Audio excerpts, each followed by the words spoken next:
Subhanahu wa ta'ala, judul kita adalah obat untuk hati yang riuh. Apa sih maksudnya? Hati kita itu kadang-kadang sifatnya adalah yuqallibu dzatal yamin wa dzatas shimal. Jadi secara bahasa qalbun itu artinya yang mudah terombang-ambing. Jadi qalbun yang dalam bahasa kita disebut dengan istilah hati, itu tuh sering yuqallib dzatal yamin wa dzatas shimal. Dia sering terombang-ambing ke kanan dan ke kiri. Idza massahul khair manu'a wa idza massahus syarr jazu'a. Kadang kalau dia dikasih nikmat, dia jadi orang yang lupa diri. Kalau dikasih ujian, jadi orang yang berkeluh kesah dan berputus asa. Itulah sifat dari hati. Dia mudah sekali untuk terombang-ambing. Itulah kenapa ada doa kita meminta kepada Allah sabatul qalb, meminta kepada Allah supaya diteguhkan hati. Ya muqallibal qulub, wahai zat yang mampu membolak-balikkan hati. Jadi hati itu mudah dibolak-balik, sehingga kita meminta kepada Allah, ya muqallibal qulub, wahai zat yang mudah membolak-balikkan hati. Tsabbit qalbi ala dinik, teguhkanlah hatiku di atas agamamu ya Allah. Karena kita sendiri seringkali ngerasakan nggak mampu untuk meneguhkan hati itu. Seringkali kita nggak mampu untuk mengontrol dan menguasai hati kita sendiri. Maka yang maha kuasa untuk meneguhkan hati kita itu cuman Allah. Maka bagi orang yang beriman, yang ketika dia merasakan hatinya lemah, ketika dia merasakan hatinya yuqallib dzatal yamin wa dzatas shimal, terombang-ambing, hal pertama yang dia lakukan adalah minta sama Allah.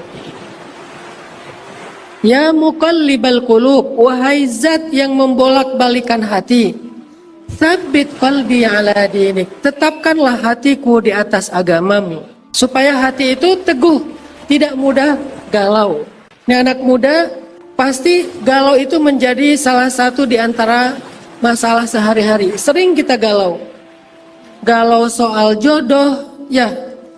Ada yang usianya sudah ngerasa udah masuk 30 tahun, apalagi yang perempuan di usia segitu belum punya pasangan.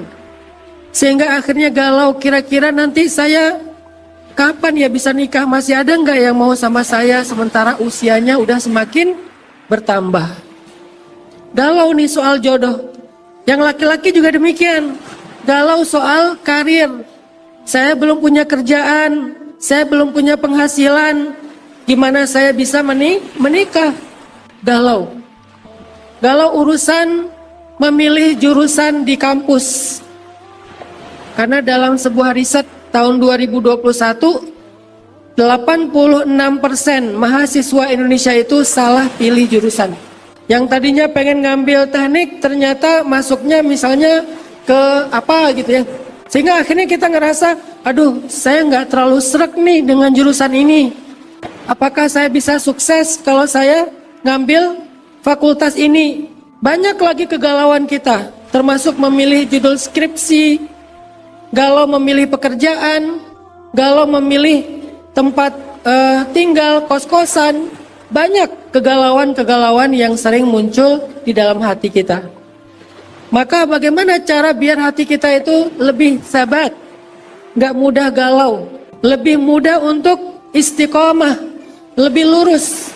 Maka caranya adalah ya muqallibal qulub, tsabbit qalbi ala dinik. Wahai yang membolak-balikan hati, tetapkanlah hati aku di atas agamamu ya Allah. Maka teman-teman anak muda Solo yang dirahmati Allah Subhanahu wa ta'ala, pagi hari ini kita ingin belajar tentang bagaimana mengobati hati yang sedang galau. Gimana ngobatin hati yang sedang gelisah? Gimana ngobatin hati yang sedang terluka? Gimana ngobatin hati yang lelah? Apakah cukup kalau misalnya kita sedang lelah hati, kita obati dengan staycation? Apakah cukup kalau lelah hati itu kita obati dengan healing jalan-jalan ke tempat-tempat yang indah. Apa healingnya hati itu gimana? Biar dia bisa terobati dari luka. Apalagi hari ini banyak banget nih anak-anak muda yang mengalami mental issue. Anak muda sekarang sedang mengalami fenomena mental illness. Ada yang stres, ada yang depresi, gara-gara ditolak, gara-gara ditinggalin, gara-gara diputusin tanpa alasan. Akhirnya depresi, naik ke jembatan pengen loncat.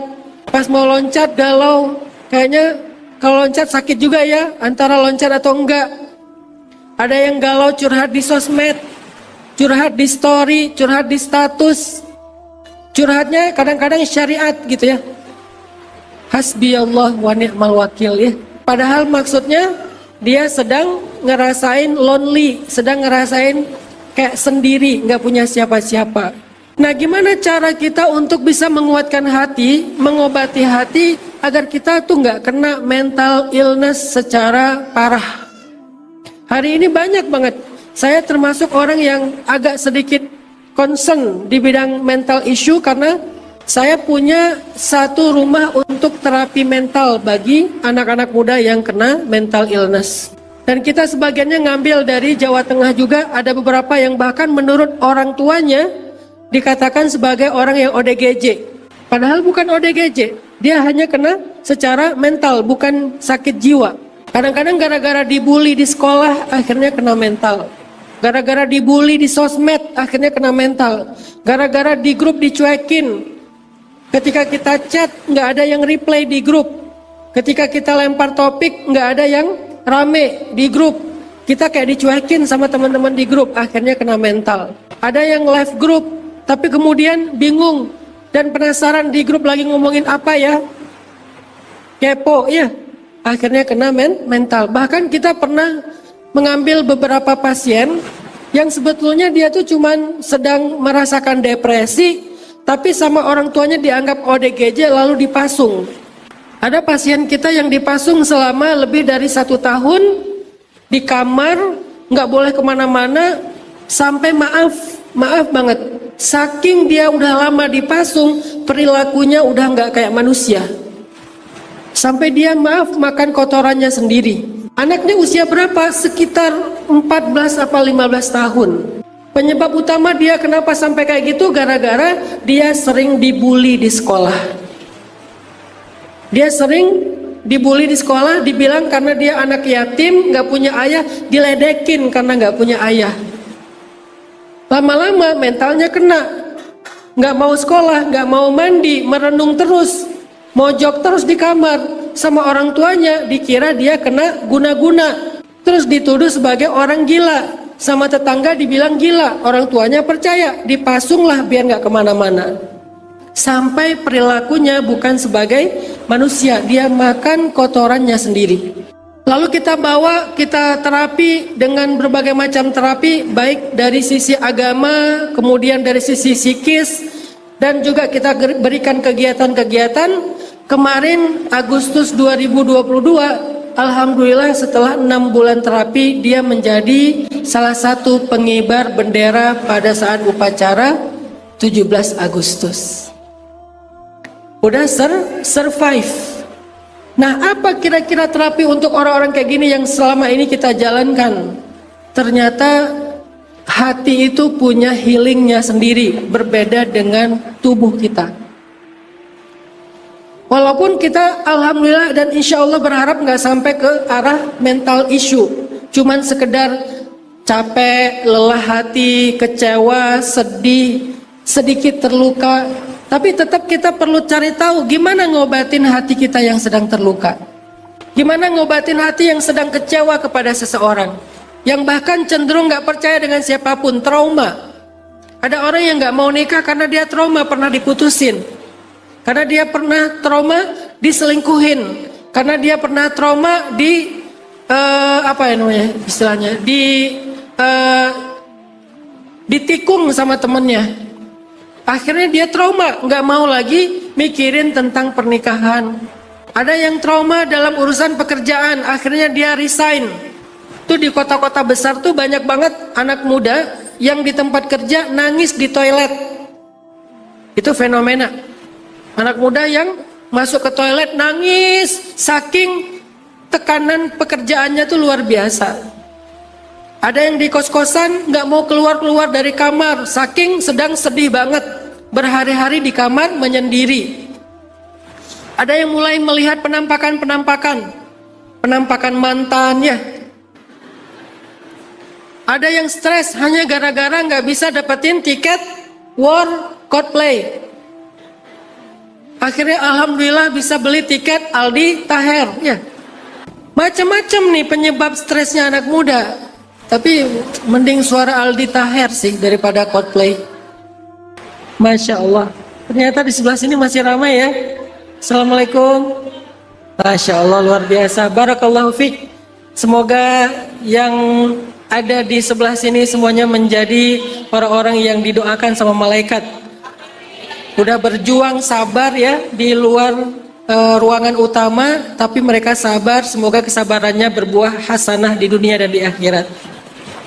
Nah, gimana caranya kalau kita lagi galau? Semua kita pasti merasakan kayak gitu, ngerasakan hati yang nggak tenang, ngerasakan rasa kecewa, terluka dan seterusnya. Apa sih obatnya? Apa sih terapinya menurut Islam? Pertama, teman-teman yang dirahmati Allah SWT, obat hati itu adalah Al-Quran. Obat hati yang pertama itu adalah Al-Quran. Allah menyebut Al-Quran di dalam satu ayat dengan istilah wasyifa'un lima fis sudur. Al-Quran itu syifa, bukan dawa. Apa bedanya syifa dengan dawa? Kalau dawa, obat. Ada obat yang kalau kita makan, kita minum, bisa sembuh, bisa enggak. Relatif. Itu namanya dawa. Tapi kalau syifa, kesembuhan. Kalau dawa, obat. Kalau syifa, kesembuhan. Obat yang pasti nyembuhin, itu namanya syifa. Dan Allah nggak mengatakan Al-Quran sebagai dawaun, tetapi Allah mengatakan Al-Quran sebagai syifa'un lima fis sudur, sebagai obat yang pasti bisa menyembuhkan apa yang menjadi masalah di dalam dada kita. Al-Quran itu obat yang Allah jamin syifa, pasti bisa menyembuhkan luka di dalam hati kita. Ini Allah sendiri yang menjamin, Allah sendiri yang menulis resepnya. Jadi bukan jarene, bukan cenah, bukan katanya, tapi qala Allah yang bilang, kalau kalian sedang merasakan ada penyakit, ada luka fis sudur, di dalam dada kalian, di dalam hati kalian, ambillah Al-Quran sebagai syifa. Jadikanlah Al-Quran sebagai obat. Pertanyaannya, gimana cara kita berobat dengan Al-Quran? Apakah artinya kita sekedar kemudian mengambil lembaran Al-Quran, kemudian kita cium-cium jadi aromaterapi? Ataukah lembaran Al-Quran itu kita masukkan ke dalam air, terus airnya kita minum? Bagaimana cara kita natadawa bil Quran? Kaifa natadawa bil Quran? Gimana cara kita berobat dengan Al-Quran? Satu, selain obat hati, Al-Quran itu juga obat fisik loh. Dulu banyak sahabat kalau sakit perut itu dibacakan Al-Fatihah sama orang solih di antara mereka. Salah satu yang suka bacain Al-Fatihah kalau ada yang sakit perut itu Umar bin Khattab. Jadi kalau ada orang yang sakit perut, Umar bacain Al-Fatihah sambil memegang perutnya, dengan izin Allah sakitnya sembuh. Jadi mereka yatadawa bil Quran dengan cara membacakan Al-Quran, membacakan Al-Fatihah, membacakan Yasin, membacakan ayat kursi. Itu terjadi di zaman sahabat, bukan hal yang aneh, itu bukan sesuatu yang menyimpang. Sakit fisik, bukan sakit hati, sakit fisik nih, demam. Kalau di tempat saya di Aceh ada istilahnya raja. Mungkin sama ya istilahnya ya, diraja. Diraja itu artinya didoain.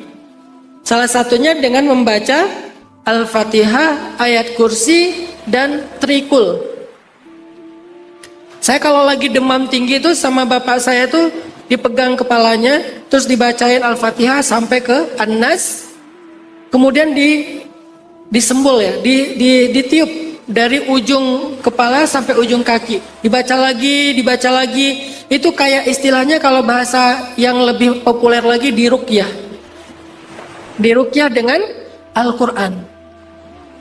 Ada juga yang sakit perut juga dibacakan Al-Quran. Tapi kita hari ini nggak lagi belajar tentang bagaimana berobat tentang sakit biologis kita dengan Al-Quran. Kita pengen belajar gimana mengobati sakit di dalam hati, jiwa, perasaan dengan Al-Quran. Gimana kalau kita lagi sedih, berobat dengan Al-Quran? Gimana kalau kita lagi kecewa, berobat dengan Al-Quran? Gimana kita lagi galau, berobat dengan Al-Quran? Gimana cara natadawa bil Quran, berobat dengan Al-Quran? Cara yang pertama, teman-teman yang dirahmati Allah Subhanahu wa taala, cobalah baca Al-Quran ketika kita sedang sendiri, tenang, gak ada gangguan apa-apa, termasuk gangguan handphone. Kapan waktu itu yang paling baik? Pas kita lagi tahajud. Ya ayyuhal muzammil qumil laila illa qalila nisfahu awil kus minhu qalila أو زد عليه ورتل القرآن ترتيلا. Wahai orang yang sedang berselimut, siapa dia? Rasulullah Sallallahu Alaihi Wasallam. Jadi ceritanya waktu itu Rasul lagi lelah batinnya, capek. Kenapa capek? Karena dakwahnya ditentang, karena dakwahnya dimusuhi, karena beliau difitnah. Karena beliau dibully sama orang-orang kafir Quraisy. Ada yang membuli dengan kata-kata, ada yang membuli dengan perbuatan, melempari kotoran dan seterusnya. Nabi lelah batinnya.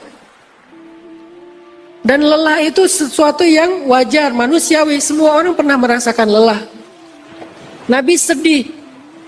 Sehingga ketika Nabi pulang, Nabi berpikir butuh istirahat nih. Butuh healing. Caranya istirahat dengan cara tidur. Kata Nabi kepada Khadijah, wahai Khadijah, zammiluni, selimuti aku. Sehingga Nabi muzammil, berselimut, tidur. Ketika Nabi sedang tidur, tiba-tiba Allah mengutus malaikat Jibril, lalu memanggil Nabi untuk bangun. Ya ayyuhal muzammil, wahai orang yang lagi istirahat dengan cara tidur. Seolah-olah Allah bilang, tidur itu adalah rohatul jasad. Tidur itu istirahat fisik, bukan istirahat batin. Jadi kalau lagi ada yang lelah batinnya dibawa tidur, itu batinnya nggak akan segar dengan tidur, nggak. Kalau fisik kita sedang lelah, memang obatnya tidur. Makanya kalau orang yang sakitnya masih wajar, masih biasa, kayak cuman demam atau sakit kepala, kenapa obat yang diberikan dokter itu membuat kita ngantuk? Karena katanya memang salah satu obatnya dari kesakitan kita itu adalah istirahat. Nggak bisa tidur tuh bikin fisik kita lemah. Sehingga dikasih obat yang bikin kita ngantuk. Akhirnya kita bisa tidur agak pulas. Tapi kalau sakitnya adalah sakit batin, sakit hati, itu nggak bisa diobati dengan tidur. Bangun tidur sedih lagi, bangun tidur nangis lagi, bangun tidur merenung lagi, galau lagi. Maka obatnya adalah berdiri. Setelah Nabi udah istirahat cukup dengan cara tidur, sekarang disuruh istirahat batin. Qumil laila illa qalila. Bangunlah wahai orang yang berselimut, berdirilah sholat di malam hari walaupun cuma sebentar. Terus ngapain ketika lagi sholat malam? Warattilil Qur'an, warattilil Qur'an, warattilil Qur'ana tartila. Bacalah Al-Quran perlahan-lahan. Ini cara kita Natadawa bil Quran, healing dengan Al-Quran. Gimana caranya Ustaz? Tartil, bacalah Al-Quran perlahan-lahan.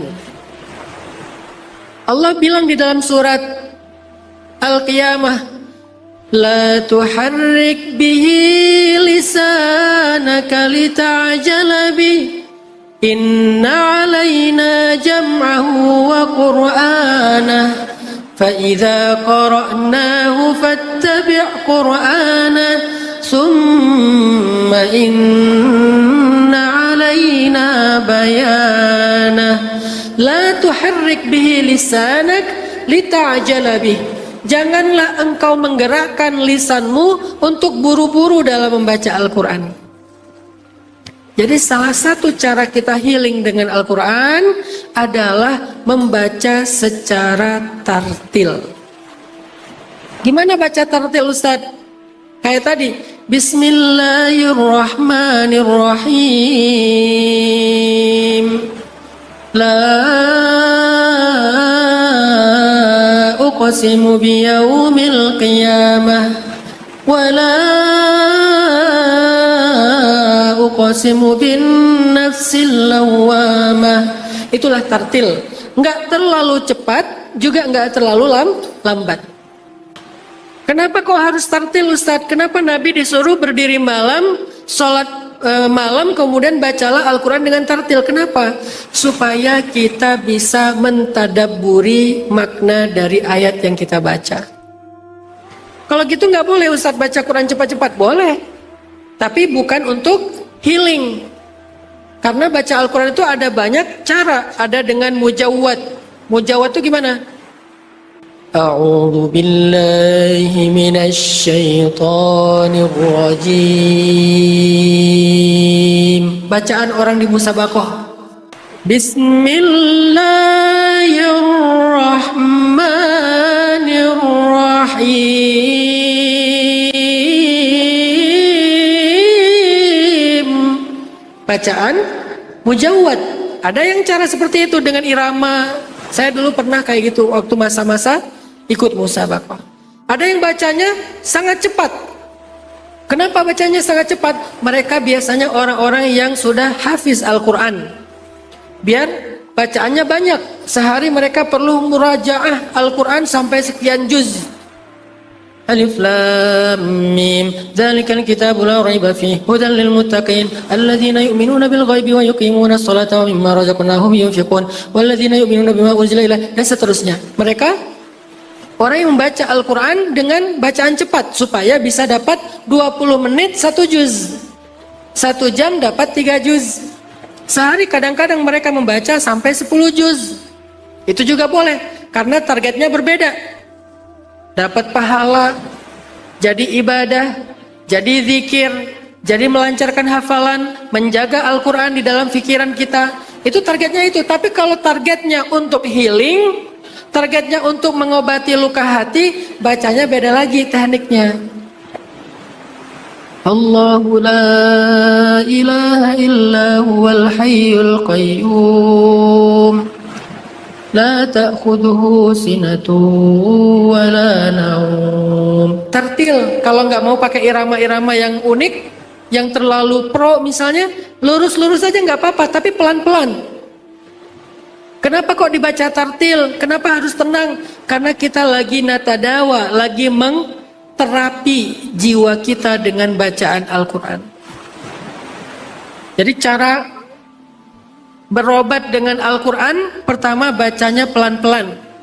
Kedua, cari waktu yang sangat tenang, nggak terganggu dengan apa-apa. Kalau bisa bacanya jangan Al-Quran yang ada di handphone, karena itu nggak akan tenang. Lagi enak-enak tilawah, tiba-tiba muncul notifikasi. Kamu lagi apa? Nggak konsen kita tadaburnya. Kita pikir nih yang mana sih ayatnya? Galau, udah sampai di ayat berapa? Gara-gara di atas muncul notifikasi. Boleh pakai handphone? Boleh. Tapi sinyalnya, kuotanya di offin dulu pakai airplane mode. Jadi nggak ada notifikasi yang muncul. Lebih bagus lagi pakai mushaf. Ustadz, Kita lagi haid, jadi kita nggak bisa memegang Al-Quran. Dengarkan, kan sekarang banyak bacaan-bacaan Al-Quran di YouTube, di Instagram, kalau yang agak panjang di YouTube sama di Spotify. Dengarkan, cari bacaan yang paling sesuai dengan taste selera kita. Jadi tetap bisa berobat dengan Al-Quran. Kalau mereka yang hafiz Al-Quran, ya nggak perlu menyentuh Al-Quran. Karena kan dilarang menyentuh mushaf dalam keadaan kotor atau dalam keadaan haid. Maka dia tidak perlu menyentuh, tapi hafalannya ada. Kalau kita yang nggak punya hafalan, kita dengarkan. Tapi baca atau dengarkan Al-Quran secara tartil, murattal. Yang kedua, gimana caranya Ustadz? Yang kedua, cari waktu yang tenang. Sendiri, jangan ke distract dengan yang lain-lain. Kita sambil nyetir dengan Al-Quran, tapi ada banyak yang ngobrol, itu nggak akan jadi healing, tapi jadi ibadah ya, karena mendengar aja jadi ibadah. Kalau mau serius nge-healing, cari waktu khusus kita dengarkan atau kita baca sendiri. Yang ketiga, cara healing dengan Al-Quran, carilah ayat-ayat yang kita udah tahu artinya. Kita udah kenal maksudnya, kita udah membaca terjemahnya, atau ayat-ayat yang tematik sesuai dengan masalah kita. Apa masalah kita? Oh, masalah saya Ustadz tentang masalah pasangan. Saya nggak punya siapa-siapa, saya sendiri. Baca tuh surat Al-Qasas, kisah Nabi Musa ketika beliau pergi ke Yordania, ke Madian, dan nggak punya siapa-siapa sampai ketemu dengan istrinya di sana. Kita tadabburi kisahnya. Oh, ternyata cara dapat pasangan itu bukan curhat di sosmed. Cara dapat pasangan itu bukan joget di TikTok. Cara dapat pasangan itu bukan posting foto kita yang udah dikasih filter banyak. Filter sampai 5. Sampai akhirnya wajahnya diedit, hidungnya diedit, kulitnya diedit, lama-lama bukan lagi kita, jadi avatar. Ya. Pas dilihat nih cewek Korea mana nih? Pas ketemu langsung, beda ternyata ya. Lebih keren aslinya. Kenapa? Karena terlalu banyak editan. Bukan gitu cara dapatin pasangan. Cara dapatin pasangan itu adalah seperti Nabiullah Musa. Rabbi inni lima anzalta ilayya min khairin fakir. Minta sama Allah, lalu berbuat baik. Sehingga ketika berbuat baik, pasti akan menjadi kebaikan yang dikenal orang lain. Karena Nabi Musa pernah berbuat baik, bantu seorang perempuan, 2 orang perempuan yang sedang memberi minuman ternak, akhirnya salah satu dari perempuan itu kelak menjadi istri beliau. Kita tidak akan berkisah itu karena panjang. Intinya adalah belajar dari surat Al-Qasas. Ustadz, gimana cara kita cari tahu tema-tema Al-Quran? Karena kita bukan seorang ahli tafsir. Di mana kita cari tahu? Googling. Saya langsung ke teknis saja ya. Coba googling, cari ayat galau, ayat masalah jodoh, ayat masalah hutang, ayat sakit hati, ayat merasa sendiri, ayat kisah ini, ayat kisah itu. Kita cari. Yang paling gampang sekarang googling aja. Atau tanya ke chat GPT, AI ya. Tapi kalau tanya di AI, kadang-kadang yang dikeluarkan bukan ayat Al-Quran, tapi kitab yang lain gitu. Takutnya salah referensi. Jadi mending tanya di Google ayat Al-Quran tentang masalah A misalnya. Kok bisa gitu Ustaz? Karena kita butuh tema. Al-Quran itu turunnya secara tematik teman-teman. Al-Quran tidak turun sekaligus kepada Nabi, tapi turunnya berangsur-angsur. Kenapa kok diangsur? Kok nggak langsung sekaligus Ustadz? Biar bisa cepat khatam. Karena Al-Quran turun sesuai dengan peristiwa atau tema yang sedang dialami Nabi dan para sahabat. Jadi Al-Quran itu turunnya tematik. Baru setelah itu disusun oleh Nabi dengan wahyu dari Allah. Surat pertama Al-Fatihah, kedua Al-Baqarah, Ali Imran, dan seterusnya.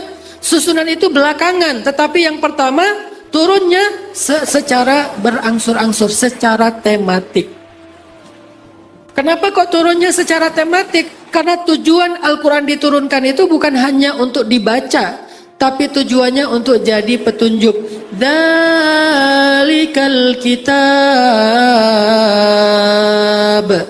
la raiba fihi hudan lil muttaqin. Al-Quran itu adalah Alkitab, isinya la raiba fih, yang tidak ada keraguan tentang kebenarannya, hudan, petunjuk. Ini ada mukjizat Al-Quran tentang hubungan ayat dengan ayat. Coba nanti teman-teman perhatikan.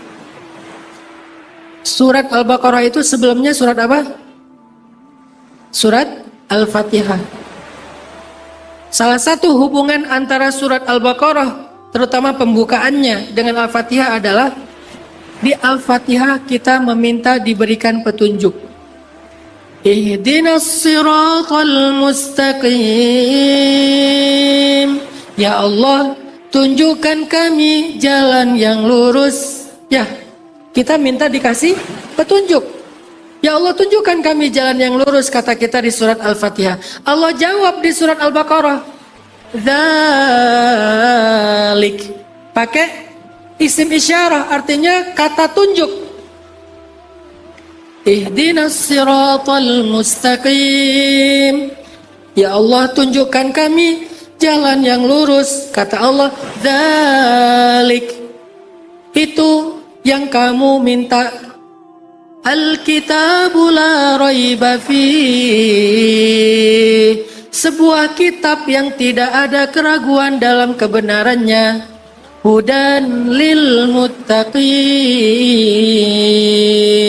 petunjuk yang kamu minta untuk orang yang taat kepada Allah. Berarti permintaan kita di surat Al-Fatihah langsung dijawab oleh Allah di surat Al-Baqarah. Minta ditunjukin, Allah tunjuk, dzalik. Maka dengan itu setiap kali kita baca Al-Fatihah, kita sekarang jadi ngerti apa maksud petunjuk yang kita minta setiap sholat. 17 kali minimal kita minta petunjuk dalam sehari. Ya Allah, tunjukkan jalan yang lurus. Ya Allah, tunjukkan jalan yang lurus. Allah bilang dzalik, itu tuh Al-Quran petunjuk. Ketika kita sholat subuh, ihdinas siratal mustaqim, ya Allah, saya capek banget semalam, kemarin banyak masalah. Allah bilang baca Al-Quran. Di waktu zuhur, ya Allah, ini lagi banyak banget kerjaan di kantor, ihdinas siratal mustaqim. Allah bilang dzalik, baca Al-Quran. Di waktu asar, ya Allah, capek banget kerjaan di kantor tadi, belum beres, mau dibawa pulang ke rumah aja, dikerjain di rumah, beri saya petunjuk, dzalik, ya Allah, ya Allah. Terus sehari kita 17 kali minta petunjuk, dan 17 kali Allah mengatakan itu jalan yang lurus, Al-Quran.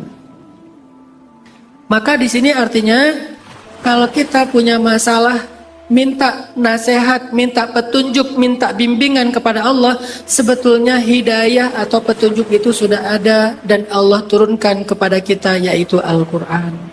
Tinggal kita cari tema hidup kita apa.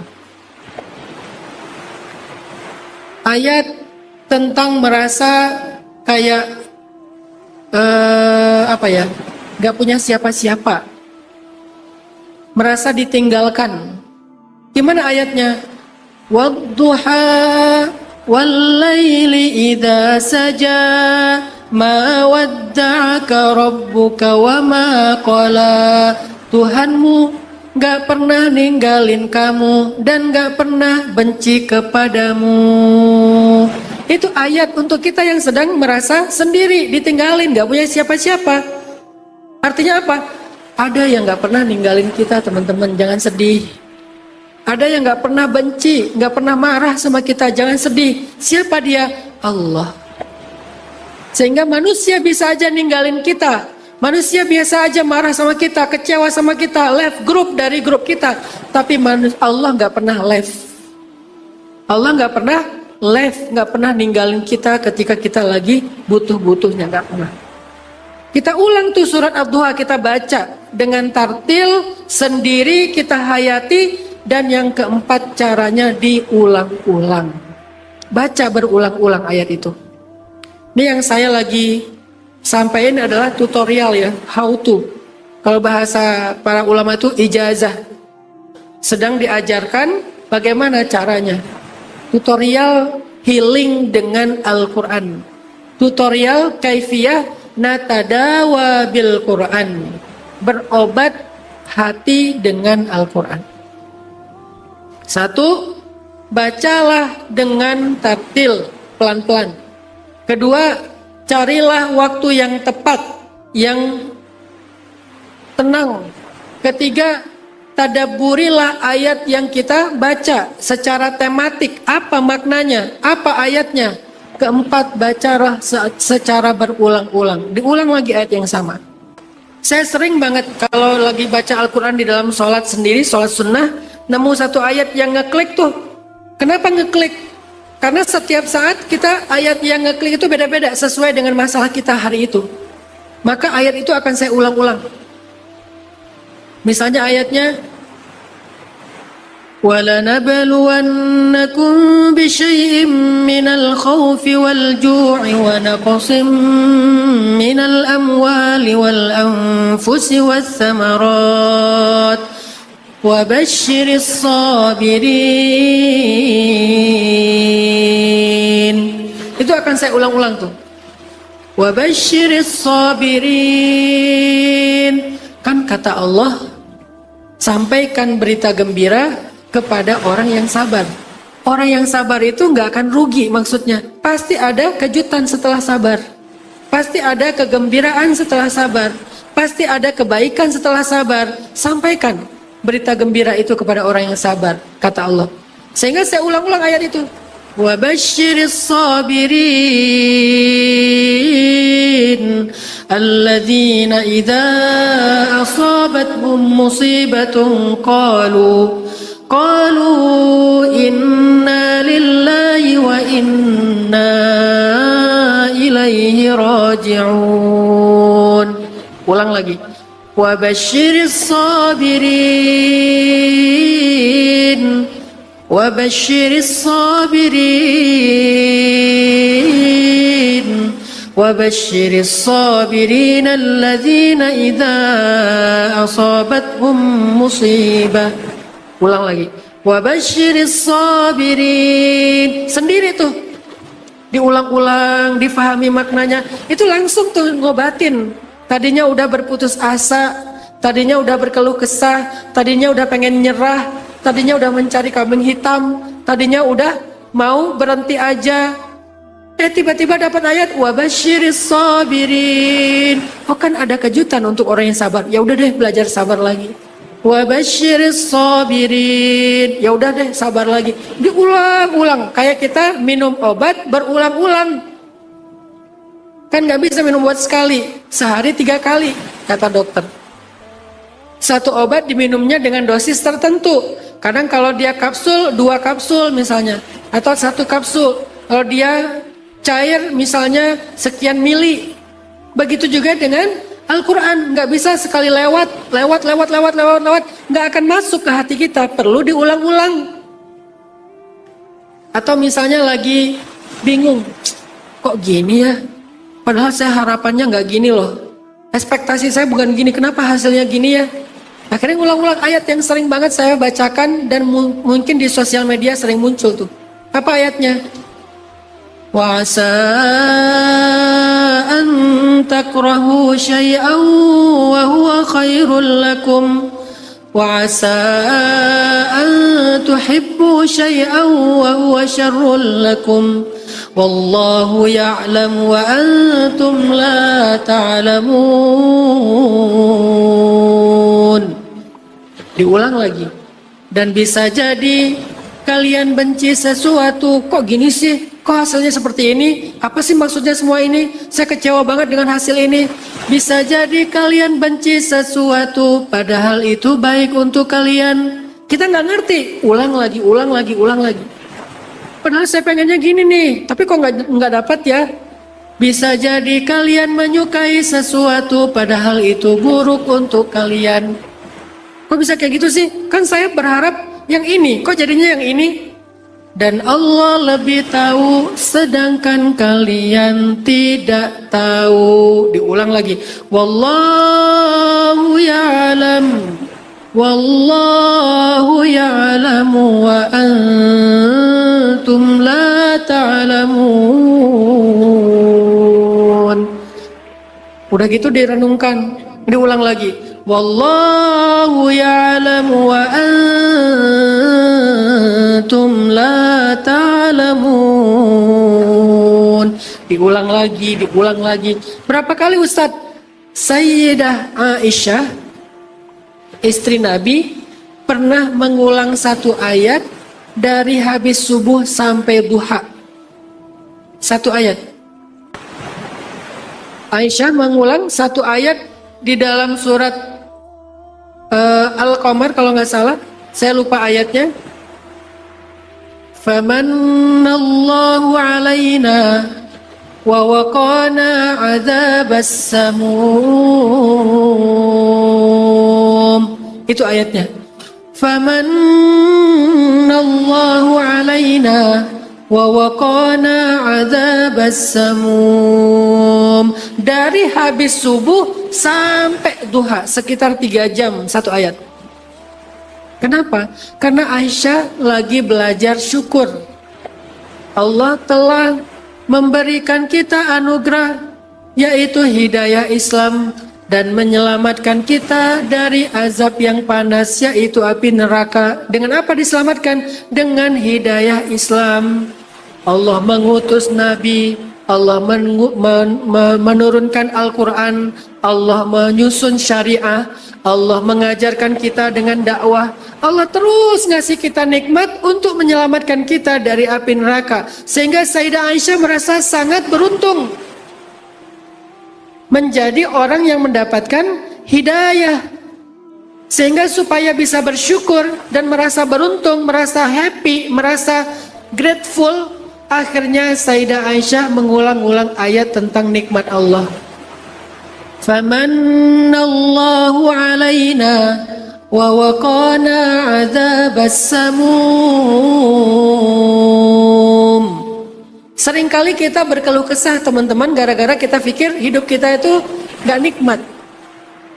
Soalnya kita ngelihat nikmat itu hanya dari sisi materi. Orang lain naik kendaraan apa, kita apa gitu ya, dibanding-bandingin. Orang lain punya jajan sekian, kita nggak punya jajan sebanyak itu. Kita sering membandingkan nikmat hidup dari sisi materi. Lalu kita baca ayat, Inna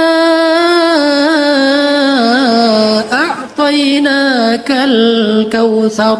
Apa itu al-kautsar? Nikmat iman. Apa itu al-kautsar? Nikmat hidayah. Apa itu al-kautsar? Nikmat Islam. Apa itu al-kautsar? Nikmat taubat. Nikmat ampunan dosa, nikmat pahala, nikmat akhirat, itulah Al-Kautsar. Sedangkan yang lain itu nikmat yang sedikit. Dunia itu nikmat yang qalil. Dunia itu nikmat yang sedikit, tapi akhirat nikmat yang katsir. Kautsar, nikmat yang banyak. Sehingga ketika kita ngerasa hidup kita sempit, hidup kita kurang nikmat, kurang materi, baca ayat ini berulang-ulang. Akhirnya kita merasa menjadi orang yang paling beruntung. Iya ya, buat apa ya kalau misalnya Allah kasih saya materi yang banyak, tapi saya nggak dapat hidayah. Tapi saya masih kufur sama Allah. Tapi saya masih jauh dari Allah. Tapi saya nggak tahu cara sholat. Tapi saya nggak pernah berzikir kepada Allah, mengingat Allah. Buat apa semua nikmat kalau itu menjauhkan saya dari Allah? Ingat hidayah, ampunan. Dulu saya nggak pernah ke masjid, sekarang jadi punya semangat ke masjid. Itu nikmat dari Allah, taufik namanya. Dulu saya nggak bisa baca Quran, sekarang saya udah rajin baca Quran. Itu nikmat dari Allah. Setiap hurufnya 10 kebaikan. Kita baca ulang-ulang ayat Al-Kautsar sehingga menjadi orang yang merasa beruntung. Jadi ulang-ulang ayat yang sama teman-teman. Cari temanya, ulang-ulang ayatnya. Inilah cara kita natadawa bil Quran, healing dengan Al-Quran. Satu, healing itu Al-Quran. Yang kedua, healing itu apa Ustadz? Jadi kita bahas 3 aja. Healing hati itu apa Ustadz? Yang kedua dengan zikrullah. Ala bidzikrillah, ala bidzikrillahi tatmainnul qulub. Bukankah dengan zikrullah hati itu menjadi tumakninah? Apa itu tumakninah? Tumakninah itu sakinah. Sakinah itu tenang, enggak zilzal, enggak muqallib dzatal yamin wa dzatas shimal, enggak terombang-ambing. Hati itu menjadi tumakninah, tenang, enggak merasa khawatir yang berlebihan. Lukanya mulai disembuhkan. Gimana cara nyembuhin luka hati? Zikrullah, zikir kepada Allah. Terus tutorial zikir yang diajarkan Al-Quran itu gimana Ustadz? Fadhkurullah zikran katsira. Berzikirlah kepada Allah dengan zikir yang banyak.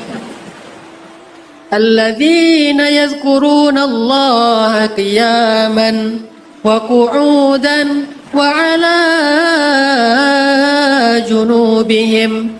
Ingat Allah ketika berdiri, ingat Allah ketika duduk, ingat Allah ketika berbaring. Wadzakirin Allah katsiran wadzakirat. Orang yang ingat Allah sebanyak-banyaknya, laki-laki dan perempuan. Coba perhatikan kalimat-kalimat zikir di dalam ayat tadi. Semuanya mengandung makna banyak. Allah kalau bilang was-shaimina was-shaimat, enggak pakai kata banyak. Wal qanitina wal qanitat, enggak pakai kata banyak. Wal mutasaddiqina wal mutasaddiqat, enggak pakai kata banyak. Puasa, salat, sedekah, apalagi ibadah-ibadah yang lain, enggak ada kata banyak. Tapi begitu pakai kalimat wadzakirin, orang yang berzikir, ada kata-kata wadzakirinallaha katsiran wadzakirat. Orang yang berzikir laki-laki dan perempuan dengan zikir yang banyak. Ada kata banyak. Fadhkurullaha dzikran katsira. Ingatlah Allah sebanyak-banyaknya. Berarti zikir yang healing itu harus banyak. Gak boleh sedikit. Berapa banyak itu Ustaz? Minimal sehari 3.000. Minimal sehari 3.000. Itu nggak banyak sebetulnya 3.000. Tapi untuk riyadhah awal kita belajar cukuplah 3.000. Gimana 3.000-nya Ustaz? Cara kita berzikir, bawa ini kemana-mana. Tasbih. Ada tasbih yang jumlahnya 100. Kalau zikirnya pengen lebih ringan lagi, pakai tasbih digital. Ada yang bentuknya cincin, macam-macam ya. Ini namanya alat untuk memudahkan kita dalam berzikir. Ini bukan bid'ah ya. Ini adalah alat kita berzikir. Karena kalau nggak pakai alat kita suka lupa. Kecuali zikir kita ringan, cuman 33. Maka cukup pakai jari. Tapi kalau udah 1.000 pakai jari, ingat nggak Bu? Susah. Orang yang nggak mau pakai alat itu, karena mungkin kemungkinannya 2. Satu, dia udah pro banget. Kedua, emang zikirnya nggak banyak. Satu, dia udah pro banget, makanya nggak butuh alat lagi. Yang kedua, dia zikirnya emang terbatas, cuma 133 kali 3, udah segini aja. Tapi kalau zikirnya udah ribuan, agak susah pakai jari. Begitu udah 33, kayak udah keberapa ya tadi ya? Kayaknya udah 1.000 deh, padahal baru 150. Rasanya udah 1.000, GR. Akhirnya zikirnya nggak bisa banyak. Ya udah Ustaz, nggak usah dihitung, sebanyak-banyaknya aja. Tetap butuh dihitung. Kenapa? Karena kita pengen latihan. Ada angka minimal. Zikir itu ada yang hitungannya muqayyad, sudah dihitung. Ada zikir yang sifatnya mutlak, sebanyak-banyaknya. Kita sendiri yang bikin hitungannya. Makanya pakai ini. atau pakai tasbih digital. 3.000 sehari. Tutorialnya ini yang saya jalankan, bukan wajib kayak gitu ya, bisa punya cara sendiri. Dimulai ba'da subuh. Ba'da subuh zikir pertama dimulai dengan la ilaha illallah wahdahu la syarikalah lahul mulku wa lahul hamdu wa huwa ala kulli syai'in qadir 100. La ilaha illallah wahdahu la syarikalah lahul mulku wa lahul hamdu wa huwa ala kulli syai'in qadir 100 minimal. Kenapa 100? Karena hadisnya siapa yang membaca zikir tahlil ini 100 kali di waktu pagi atau di satu hari, maka baginya 1.000.000 kebaikan. Alfi hasanah, 1.000.000 kebaikan. Dihapuskan 100 keburukan. Diangkat 100 derajat. 1 derajat dengan derajat yang lain di dalam surga jaraknya khamsumi'ati amin rihlah, 500 tahun perjalanan. Itu 1 derajat, 500 tahun perjalanan. Ini diangkat 100 derajat. Dan yang paling istimewa apa? Dicatat membebaskan seperti membebaskan 10 budak. Tahu nggak harga membebaskan 1 budak itu berapa? Harga membebaskan 1 budak paling murah itu 1 M. 1 budak di zaman Nabi itu paling murah 1 kilogram emas. 1 kilogram emas sekitar 1 miliar kalau sekarang. Itu 1 budak. Kalau budaknya yang mahal kayak Bilal ketika dibebaskan Abu Bakar, harganya di atas 3 miliar. 1 budak harganya 1 miliar. Kalau kita zikir yang tadi di waktu pagi, pahalanya seperti membebaskan 10 budak. Artinya pagi-pagi kita udah sedekah 10 miliar Bapak Ibu. Mau sedekah 10 miliar di waktu pagi? Nah sekarang nih habis taklim, coba tuntaskan zikir la ilaha illallah wahdahu la syarikalah lahul mulku wa lahul hamdu wa huwa ala kulli syai'in qadir 100. Berapa lama Ustadz zikir itu sampai 100?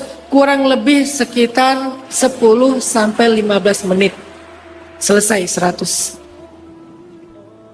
Beres zikir itu 100, lanjut apa? Lanjut solawat. Kalau saya pribadi, solawat sehari ditargetkan minimal 300. Nggak boleh tidur malam kalau belum minimal 300. Kalau waktunya leluasa, nggak banyak kegiatan, 1000 minimal. Sehari 1000 solawat. Antara 300 sampai 1000. Kemudian setelah solawat, istighfar. Kalau istighfar lebih leluasa, bisa 2000 karena dia cepat. Astagfirullah, astagfirullah, astagfirullah, astagfirullah, astagfirullah, astagfirullah, astagfirullah, astagfirullah, astagfirullah. Akhirnya, tapi walaupun cepat, perhatikan bacaannya yang benar ya. Kemarin saya ke Habib Umar Al-Mutahhar di Semarang, beliau cerita ada orang dikasih ijazah zikir ya latif, ya latif, ya latif. Saking cepatnya lama-lama jadi relatif ya. Bukan ya latif jadi relatif. Saking cepatnya. Ada yang dikasih ijazah baca ayat kursi.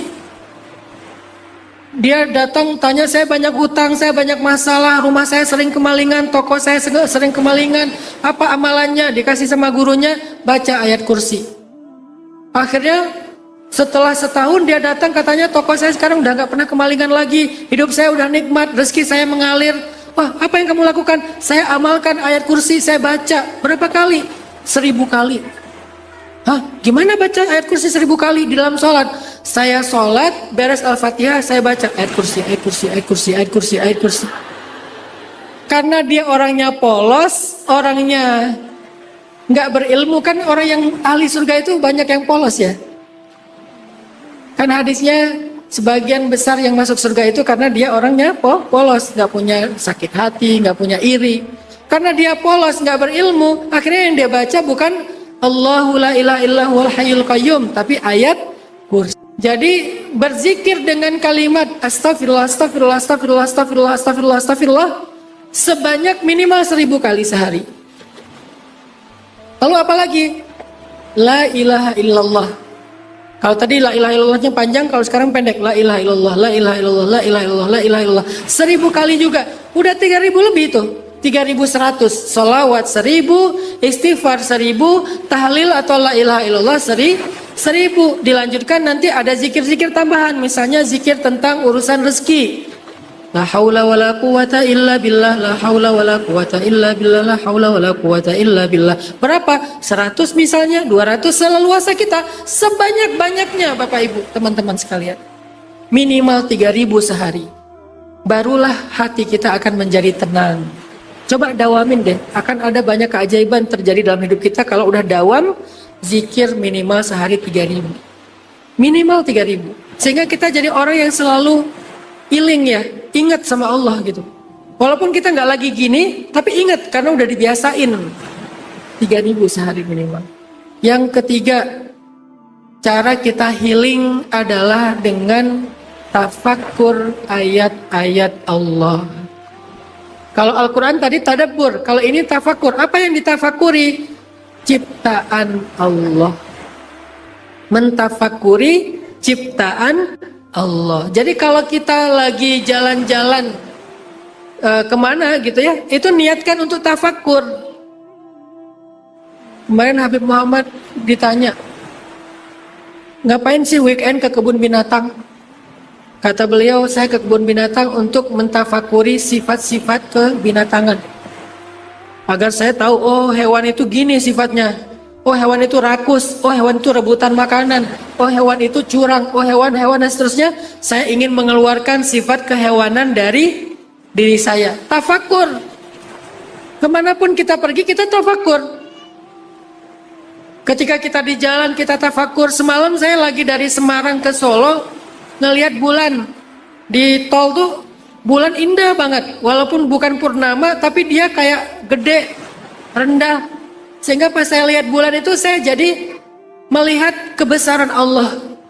Sehingga dalam hati saya kalau ngelihat bulan, matahari di tol tuh saya selalu bilang, ya Allah Engkau maha kuasa, Engkau maha besar, Engkau maha indah, Engkau hebat banget. Ngomong dalam hati, itu namanya tafakur. Jangan cuma lihat foto posting.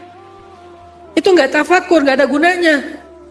Foto posting, itu hanya untuk dapetin perhatian manusia, nggak akan healing. Kalau lihat kebesaran Allah dalam ciptaannya, maka tafakur, bicara dengan Allah. Ya Allah, bulan yang begini istimewa Engkau yang cipta. Langit yang begini tinggi Engkau yang cipta.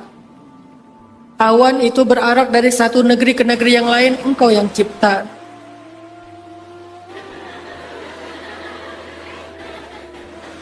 Jangan lupa mention ya.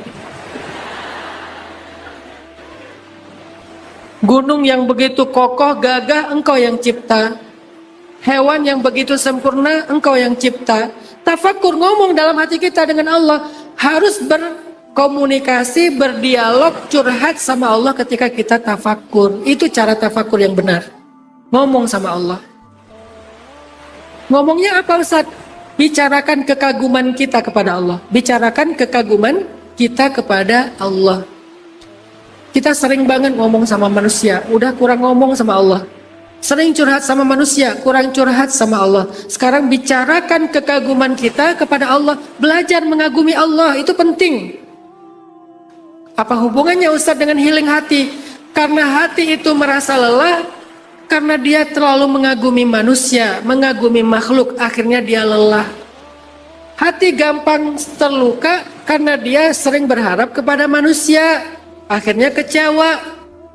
Maka dengan tafakur kita lagi membangun kekaguman di dalam hati kita kepada Allah yang gak mungkin mengecewakan daripada kagum kepada makhluk.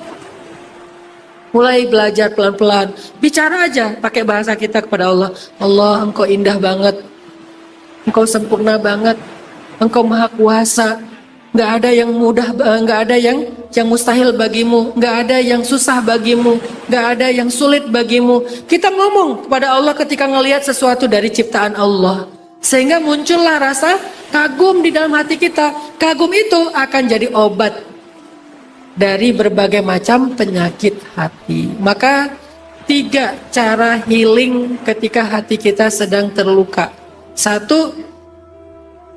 Tadawa bil Quran, berobatlah dengan Al-Quran. Baca, tadabbur, hayati, ulang-ulang ayat sesuai dengan kebutuhan tema kita. Al-Quran, baca dengan renungan, baca dengan suara yang pelan, baca dengan khusyuk. Yang kedua, cara healingnya adalah dengan fazkurullaha zikran katsira. Zikir itu yang banyak. Gak boleh kurang dari 3.000 sehari. Gak boleh. Kenapa? Zikir itu obat hati, teman-teman.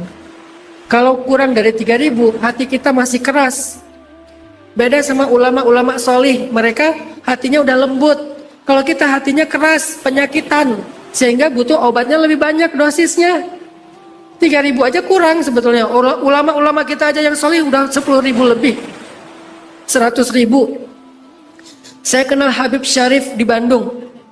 Ayah beliau kalau bulan Ramadan khatam Al-Quran 60 kali. Bulan Ramadan khatam Al-Quran 60 kali. Sehari 2 kali khatam Al-Quran. Caranya baca Al-Quran sehari 20 jam. Cuman 3 jam istirahat. 20 jam baca Quran. 10 jam 1 kali khatam. 1 jam 3 juz. 20 menit 1 juz. Itu normal. Saya juga mampu 20 menit 1 juz. Cuman gak mampu sekali duduk khatam. Hebatnya beliau sekali duduk khatam 30 juz. 10 jam sekali duduk. Sehari 20 jam baca Al-Quran full. Sebulan khatam 60 kali. Tahun berikutnya 59 kali. Tahun berikutnya 58 kali. Ketika beliau hanya mampu mengkhatamkan Al-Quran dalam bulan Ramadan di 1 tahun itu 52 kali, beliau ngomong ke anaknya, "Le," kata beliau, "ini tahun terakhir ayah khatam Al-Quran. Ini kayaknya udah waktunya," kata beliau. Sehingga bulan Syawal beliau wafat. Jadi terakhir kali beliau khatam Al-Quran di bulan Ramadan 52 kali. Itu karena udah sakit-sakitan, tapi 52 kali sakit-sakitan. Kita yang sehat walafiat sekali juga akhirnya di-delay ke bulan Syawal. Nggak dapat lagi. Zulqa'dah belum beres juga. Zulhijjah baru khatam Ramadan tahun depan. Beliau sakit-sakitan khatam 52 kali lalu wafat. Itulah zikir yang banyak kayak gitu tuh. 3.000 itu ringan, teman-teman. Coba praktekin dulu riyadhah 40 hari. 3.000. Yang terakhir, cara healing adalah dengan tafakur. Apa yang kita tafakuri? Kebesaran Allah, bukan kebesaran makhluk. Kita pergi ke Dubai, ngelihat gedung-gedung yang tinggi, kita tafakur tentang arsitek. Kita pergi ke mana, ngelihat teknologi yang canggih, kita tafakur tentang IT, teknologi. Kita ngelihat aplikasi, AI, berarti kita mentafakuri kebesaran manusia. Ngelihat gedung, mentafakuri kebesaran manusia. Ngelihat teknologi, mobil, kendaraan, segala macam, handphone, mentafakuri kebesaran manusia. Hari-hari kita mentafakuri kebesaran manusia dan kagum kepada manusia. Apakah kita sudah memberikan waktu kita untuk kagum kepada Allah? Yang lebih sempurna, yang lebih canggih, yang lebih indah, yang lebih agung karya-karyanya, ciptaan-ciptaannya. Coba berikan waktu untuk itu. Untuk belajar kagum sama Allah. Sehingga kekaguman kita kepada Allah akan mengurangi rasa kagum kita kepada makhluk yang berlebihan, yang membuat hati kita sering kecewa dan terluka. Tafakkur. Dalam tafakkur bicara sama Allah. Ya Allah, indah banget ya sore hari ini Engkau ciptakan matahari, warnanya jingga, awannya bersih. Sesekali ada satu garis awan, justru itu membuat cahaya matahari semakin indah. Ya Allah, Engkau sempurna banget. Aku berserah kepadamu, aku bertawakal kepadamu, aku pasrah kepadamu. Itu hasilnya kayak gitu, pasrah kepada Allah. Mudah-mudahan 3 hal ini bisa menjadi healing buat anak muda. Saya nggak ngomongin hal-hal yang fikih atau akidah, saya lebih ngomongin tentang masalah anak muda, supaya anak muda ini punya tuntunan untuk menjadi seorang hamba yang dekat kepada Allah Subhanahu wa taala. Bisa ngeberesin urusan hidupnya dengan cara memperbaiki hubungan kepada Allah Subhanahu wa taala. Sekian, barakallahu fikum. Wassalamualaikum warahmatullahi wabarakatuh.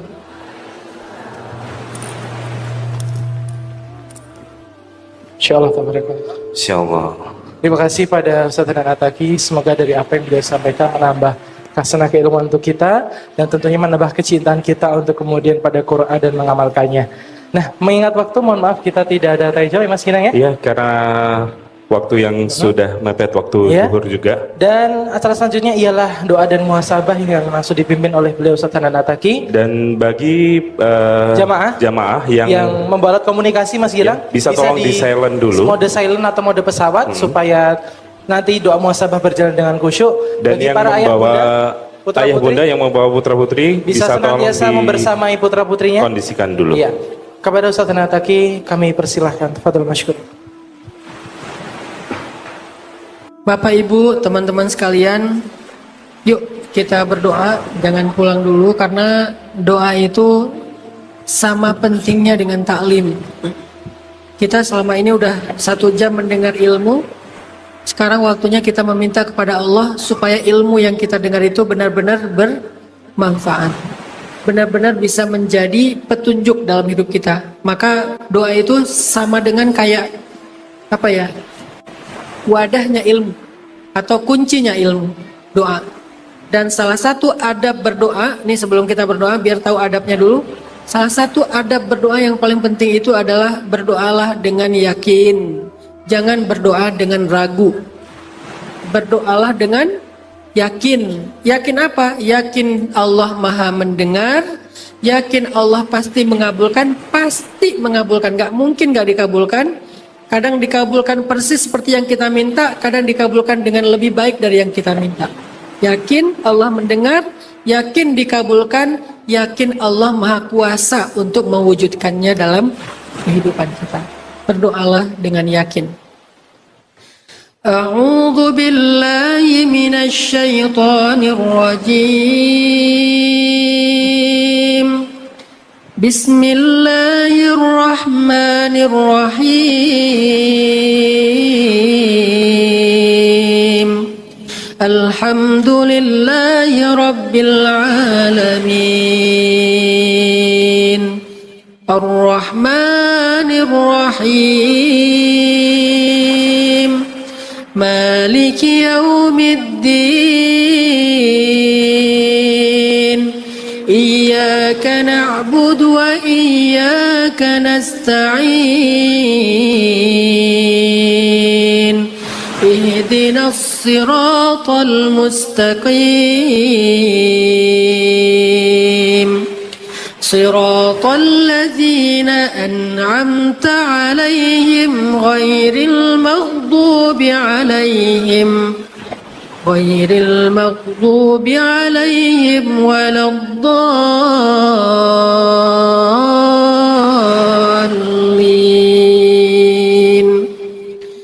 Allahumma lakal hamdu kulluh wa lakash syukru kulluh wa ilaika yurja'ul amru kulluh sirruhu wa alaniyatuh.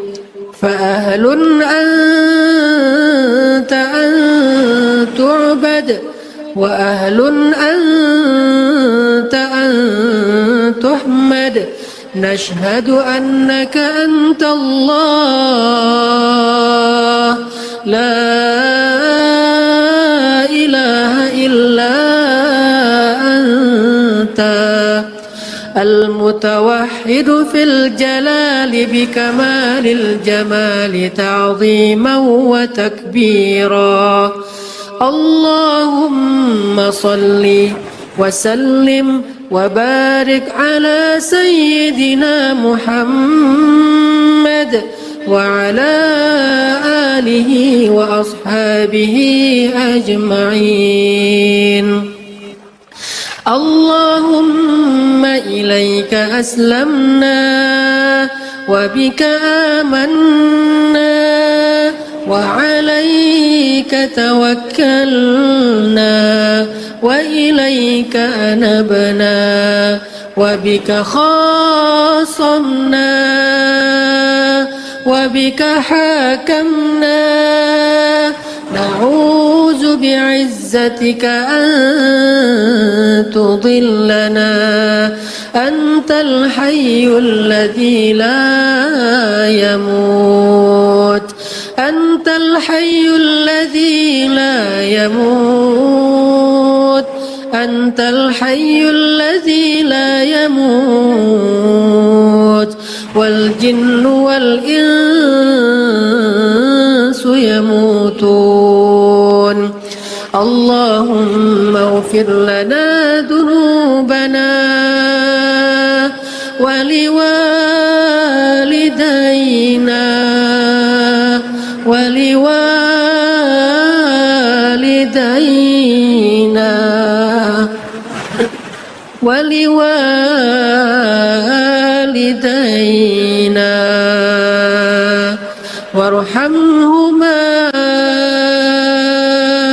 وارحمهما كما ربيانا صغارا يا رحمن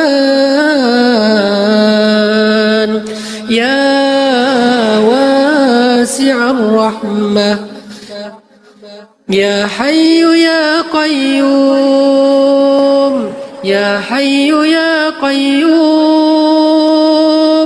يا حي يا قيوم برحمتك نستغيث أصلح لنا شأننا كله ولا تكلنا إلى أنفسنا طرفة عين. Teman-teman yang dirahmati Allah Subhanahu wa taala, coba niatkan di dalam hati kita masing-masing apa permintaan kita kepada Allah. Seandainya Allah bertanya kepada kita saat ini, ya ibadi sal tu'tah, mintalah kepadaku maka aku akan memperkenankan permintaan kalian. Maka cobalah kita sadarkan dalam hati kita, kita wujudkan dalam hati kita apa permintaan kita kepada Allah. Jika Allah bertanya kepada kita saat ini, wahai hambaku minta, maka engkau akan mendapatkan apa yang kau minta. Apa yang kira-kira akan kita minta sama Allah? Coba bicara kepada Allah di dalam hati kita. Minta sama Allah, ya Allah, ampunkan dosa saya. Ya Allah, maafkan kesalahan saya. Ya Allah, udah sekian tahun saya berdosa, saya jauh darimu. Ya Allah, saya sering meninggalkan sholat. Ya Allah, saya masih sering diam-diam berbuat maksiat. Ya Allah, dosa saya banyak. Tetapi tidak ada yang bisa mengampuni dan memaafkan kesalahan saya selain Engkau. Maafkan dan ampunilah saya ya Allah. Minta sama Allah, minta ampun kepada Allah. Minta di dalam hati kita, minta dengan curhat kepada Allah. Ya Allah, sayangilah kedua orang tua saya, maafkanlah kesalahannya, mudahkanlah urusannya, rahmatilah dia di dunia dan di akhirat. Minta sama Allah. Teman-teman, apa hajat kita? Minta sama Allah. Satu-satunya zat yang kalau kita meminta tidak mungkin mengecewakan kita adalah Allah. Satu-satunya yang kalau diminta tidak mungkin mengecewakan yang meminta hanyalah Allah. Kita minta sama manusia, kadang dia bisa mengabulkan, kadang dia tidak mampu mengabulkan. Kadang dia menerima, kadang dia menolak. Tapi minta sama Allah pasti diterima, pasti didengar, pasti dikabulkan, pasti diwujudkan. Persis seperti yang kita minta atau lebih baik dari apa yang kita minta. Minta sama Allah. Minta sama Allah dalam hati kita.